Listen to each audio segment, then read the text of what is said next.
క్రీస్తునందు ప్రియమైన సహోదరి సహోదరులారా, ప్రభు అయిన యేసుక్రీస్తు నామములో మీకు అందరికీ శుభములు, వందనాలు తెలియజేస్తున్నాను. ఈ సమయంలో మిమ్మల్ని అందరినీ కూడా ప్రేమతో ప్రార్థనా పోరాటానికి ఆహ్వానిస్తున్నాను. ఈ నూతన సుదినాన్ని దేవుడు మనకు దయచేసినందుకు దేవునికి స్తోత్రం. మీరందరూ ప్రార్థన పోరాటంలో పాల్పంపులు పొందించినందుకు ప్రభు నామములో మీకు అందరికీ వందనాలు. చిన్న ప్రార్థన చేసుకుందాం. మహోన్నతుడు అయిన మా తండ్రి, మాకిచ్చిన నూతన దినాన్ని బట్టి నీకు స్తోత్రం. మిమ్మల్ని స్తుతించి ఆరాధించి వాక్యాన్ని ధ్యానించి ప్రార్థించటానికి కృప మా అందరికీ దయచేయమని ఉదయకాలం ప్రతి బిడ్డను ఆరోగ్యంతో లేవనెత్తినందుకు నీకు స్తోత్రం. నూతనమైన కార్యాలు నీ బిడ్డల కుటుంబంలో జరిగించమని సర్వకృపానిధి యేసుక్రీస్తు పరిశుద్ధ నామములో ప్రార్థించి అడుగుచున్నాం తండ్రి, ఆమేన్.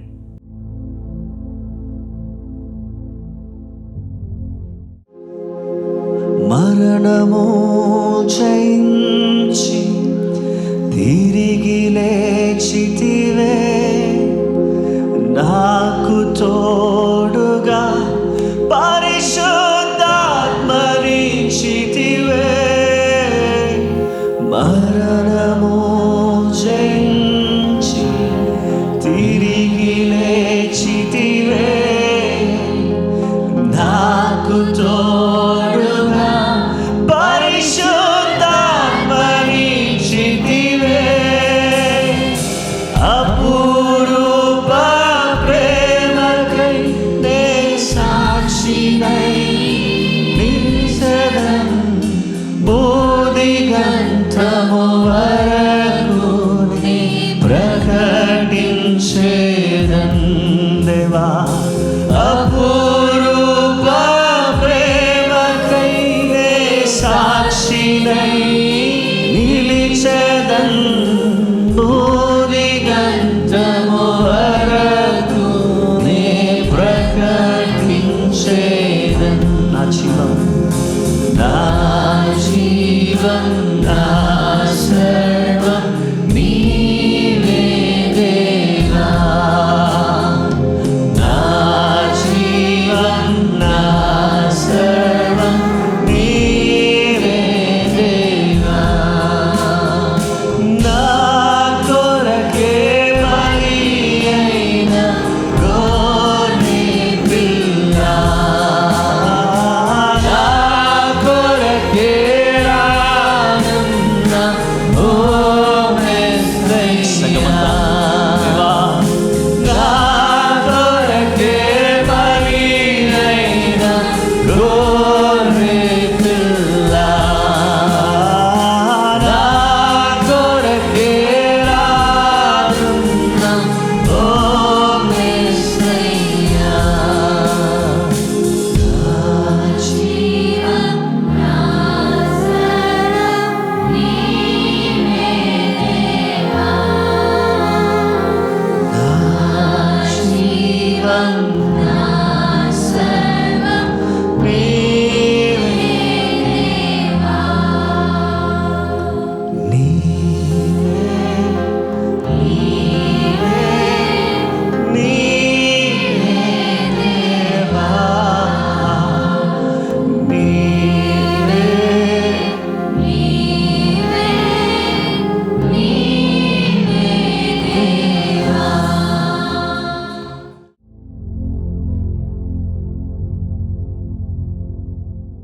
ప్రియ స్నేహితులారా, ఈరోజు దేవుని కృప వల్ల మిమ్మల్ని కలుసుకునే చక్కటి భాగ్యాన్ని దేవుడిచ్చినందుకు నేను ప్రభుకు స్తోత్రం చెప్తున్నాను. మీకు అందరికీ వందనాలు తెలియజేస్తున్నాను. ఈ కార్యక్రమాలు ఆశీర్వాదకరంగా దీవెనకరంగా మీకు ఉంటే తప్పకుండా వీటిని మీ స్నేహితులతోనూ మీ బంధువులతోనూ పంచుకోవాలని కోరుతున్నాను. షేర్ చేయండి, తప్పకుండా సబ్స్క్రైబ్ చేయండి, లైక్ చేయడం మర్చిపోకండి. దీని ద్వారా నాకు ఏమొస్తుంది అని మీరు ప్రశ్నిస్తే, ఈ విధంగా మీకు దేవుని వాక్యాన్ని అందించటం ద్వారా గొప్ప సంతృప్తిని, ఆశీర్వాదాన్ని, దీవెనను నాతో పాటు మీరు కూడా పొందుకోవడానికి వీలు కలుగుతుంది. ఆ మంచి కార్యములో పాలుపంపులు పొంది మీరు దీవించబడాలని కోరుతున్నాను. ఈ సమయంలో మనమందరం కూడా వాక్యాన్ని ధ్యానం చేద్దాం. ఈరోజు మన ధ్యానాంశము పోరాటము. ఏ విధమైన పోరాటం? ఇది ఆత్మీయ పోరాటం, ప్రార్థన పోరాటం. ఈ పోరాటంలో మనమందరం కూడా పాల్గొని దీవించబడాలని కోరుతున్నాను. అపోస్తలుడైన పౌలు ఎఫెసీయులకు రాసిన పత్రిక 6వ అధ్యాయం 12వ వచనంలో ఇలా అన్నాడు, ఎలా అనగా మనము పోరాడునది శరీరులతో కాదు, గాని ప్రధానులతోనూ అధికారులతోనూ ప్రస్తుత అంధకార సంబంధులకు లోకనాథులతోనూ ఆకాశ మండల మందున్న దురాత్మల సమూహములతోనూ పోరాడుచున్నాము. పౌలు గారు పోరాటాన్ని గురించి మాట్లాడుతూ, మనం పోరాడేది ఈ మనుషులతో కాదు, శరీరులతో కాదు అని అన్నాడు. ఏంటి మరి మనం పోరాడేది ఎవరితోనండి? ప్రధానులు, అధికారులు, చీకటి సంబంధమైన లోకనాథులు, దురాత్మల సమూహాలు, వీటితో పోరాడుతున్నాం.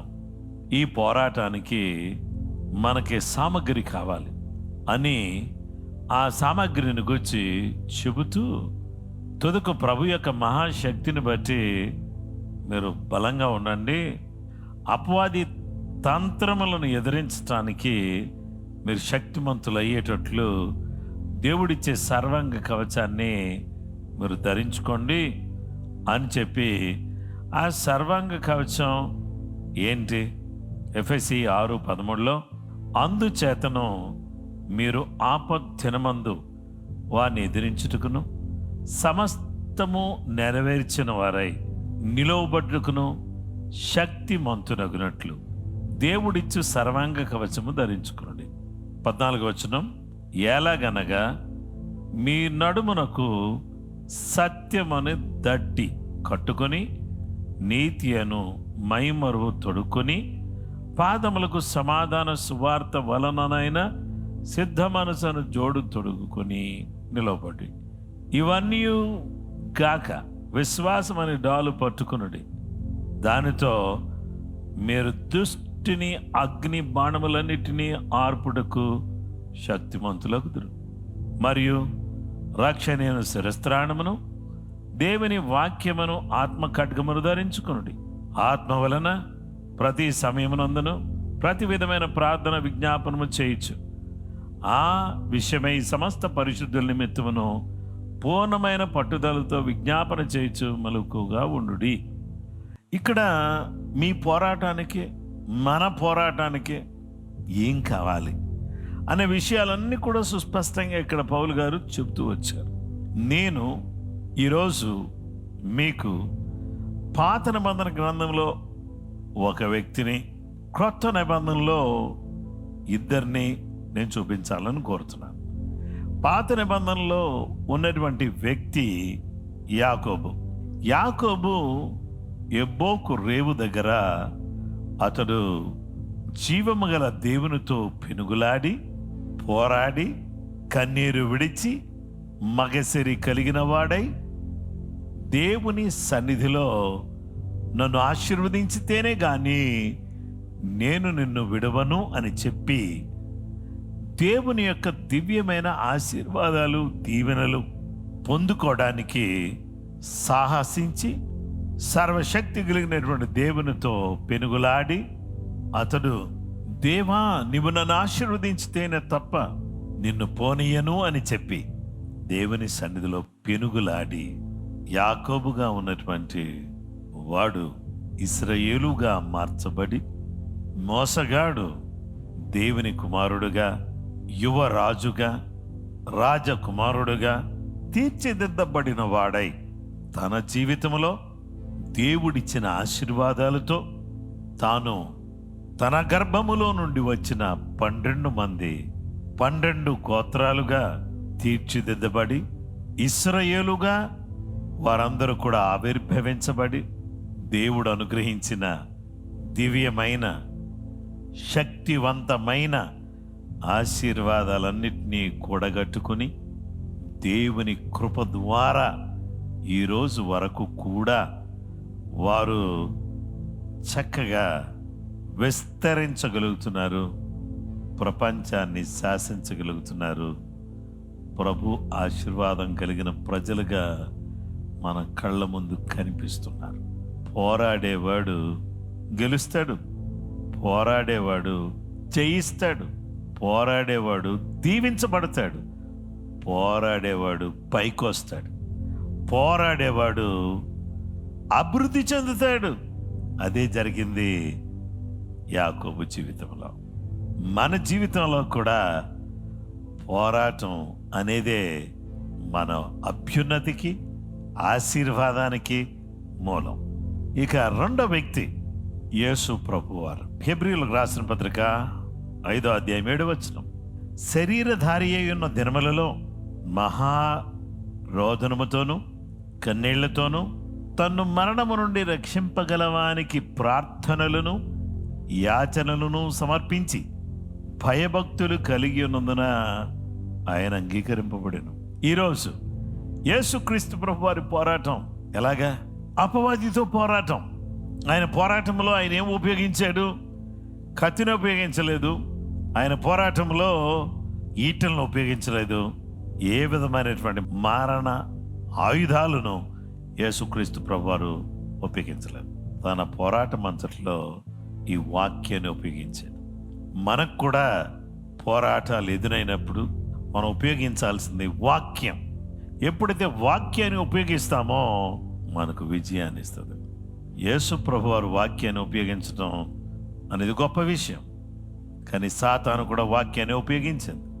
సాతాను ఉపయోగించినటువంటి వాక్యాన్ని తిప్పి కొట్టడానికి యేసుక్రీస్తు ప్రభువారు అదే వాక్యంతో సాతాను యొక్క నోటిని ఆయన మూయించాడు. యేసు పోరాడాడు. ఆ పోరాటంలో జరిగిన గొప్ప కార్యం ఏంటి అంటే ఆయన వాక్యాన్ని ఉపయోగించి పోరాడాడు, ప్రార్థనలో పోరాడాడు, కన్నీళ్లు విడుస్తూ పోరాడాడు. ఇలా పోరాడి భయభక్తులు కలిగి తండ్రి అయిన దేవుని ద్వారా అంగీకరించబడ్డాడు. ప్రియ స్నేహితులారా, ఈరోజు యాకోబు పోరాడి జయించాడు. యేసయ్య పోరాటంలో వాక్యాన్ని ఉపయోగించాడు, కన్నిటిని రోధించాడు, ప్రార్థించాడు, అర్థించాడు, తను సమర్పించుకున్నాడు. భయభక్తులు కలిగి దేవుని సన్నిధిలో పోరాడాడు. దేవుని బిడ్డలమైనటువంటి మనం అందరం కూడా ఈరోజు యేసయ్య నేర్పించింది వేరే వాళ్ళ మీదకి కర్రలు, కత్తులు, కటార్లు, మారణాయుధాలు, బాంబులు తీసుకెళ్ళి వాళ్ళతో యుద్ధం చేయమనలేదు. కానీ నేను చెప్పింది ఏంటంటే, నేను నాకున్న పోరాటంలో రోదన చేశానయ్యా, మీరు కూడా మీ ప్రాబ్లమ్స్లో మీ పోరాటంలో జయం కావాలా? రోదన చేయండి, కన్నీళ్లు విడవండి, ప్రార్థనలు చేయండి, యాచనలు చేయండి, సమర్పించుకోండి, భయభక్తులు కలిగి ఉండండి. అప్పుడు మీరు అంగీకరించబడతారు. మీ పోరాటంలో మీకు జయం వస్తుంది. అని నామముల కంటే పై నామాన్ని నేను పొందాను. మీరు కూడా పోరాడితే మీరు కూడా జయిస్తారు. హల్లెలూయా. 2 తిమోతి 4:7 మంచి పోరాటము పోరాడి తిని నా పరుగు కడముట్టించి తిని విశ్వాసమును కాపాడుకుంటుని ఇక మీదట నా కొరకు నీతి కిరీటము ఉంచబడి ఉన్నది. ఆ దినమందు నీతి గల న్యాయాధిపతి అయిన ప్రభు అది నాకు మాత్రమే కాకుండా తన ప్రత్యక్షతను అపేక్షించు వారందరికీ అనుగ్రహించును. పోరాడిన యాకోబు మనకు కనబడ్డాడు, ఆశీర్వదించబడ్డాడు. పోరాడిన యేసయ్య కనబడ్డాడు. ఇప్పుడు సువార్త కొరకు, దేవుని యొక్క పరిచర్య కొరకు పట్టబడిన వాడు, పిలువబడినవాడు. ఈ పౌలును దేవుడు పిలిచాడు. ఈ పౌలు పోరాడుతున్నాడు. పట్టబడినవాడు, పిలువబడినవాడు, పోరాడుచున్నవాడు, ప్రభు పరిచర్య కొరకు పరుగెత్తుచున్నవాడు. ఎలా పరిగెత్తాడు? 3 మిషనరీ ప్రయాణాల్లో అనేక ప్రాంతాలు తిరిగి క్రీస్తు యొక్క సువార్తను అందించాడు. పట్టబడి, పిలువబడి, పోరాడుతూ, పరిగెత్తుచు ప్రభు పరిచర్య చేస్తూ తన యాత్రను కొనసాగిస్తున్నాడు. ఈ యాత్ర కొనసాగుతున్నప్పుడు రోమా ప్రాంతంలో ప్రజలు మారిపోయారు. కొరింథు ప్రాంతంలో ప్రజలు మారిపోయారు. ఎఫెసు ప్రాంతంలో ప్రజలు మారారు. గలతీ ప్రాంతంలో ప్రజలు మారారు. తెస్సలోనికలో మారారు. కొలసీయులో మారారు. ఈ విధంగా చెప్పుకుంటూ వస్తే ఫిలిప్పీ ప్రాంతంలో మారారు.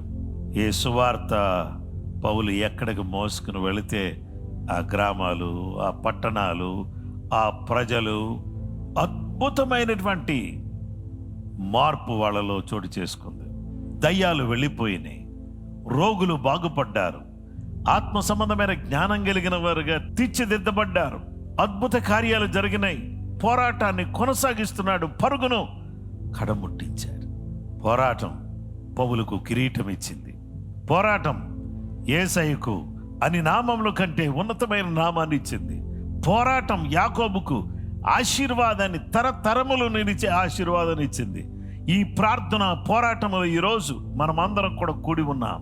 మనందరం కూడా యాకోబు వలె, యేసు వలె, పౌలు వలె పోరాటం ప్రారంభిస్తే యాకోబు ఆశీర్వదించబడినట్టుగా, యేసు ఉన్నతమైన స్థాయికి ఎదిగినట్టుగా, పౌలు కిరీటం పొందినట్టుగా మనం కూడా పోరాటం ప్రారంభిస్తే మన పరిస్థితులన్నీ మారి చక్కపరచబడి ప్రజల రక్షణలోకి వచ్చి అనేక మంది జీవితాలు ప్రభావితం అవుతాయి. అలాగ మార్చబడ్డానికి కృపగల దేవుడు, దయగల దేవుడు మనకు, మన కుటుంబాలకు, మన పిల్లలకు నిశ్చయంగా దేవుడు సహాయం చేయును కాక. ప్రార్థన చేసుకుందాం. మహోన్నతుడైన మా తండ్రి, జీవం కలిగిన పరిశుద్ధుడా, గొప్ప దేవా, నీ పాదాలకు వందనాలు. యాకోబు పోరాడి దీవించబడ్డాడు. తన జీవితాన్ని మీరు మార్చారు. యేసయ్యా, మీరు పోరాడి అపవాది క్రియలను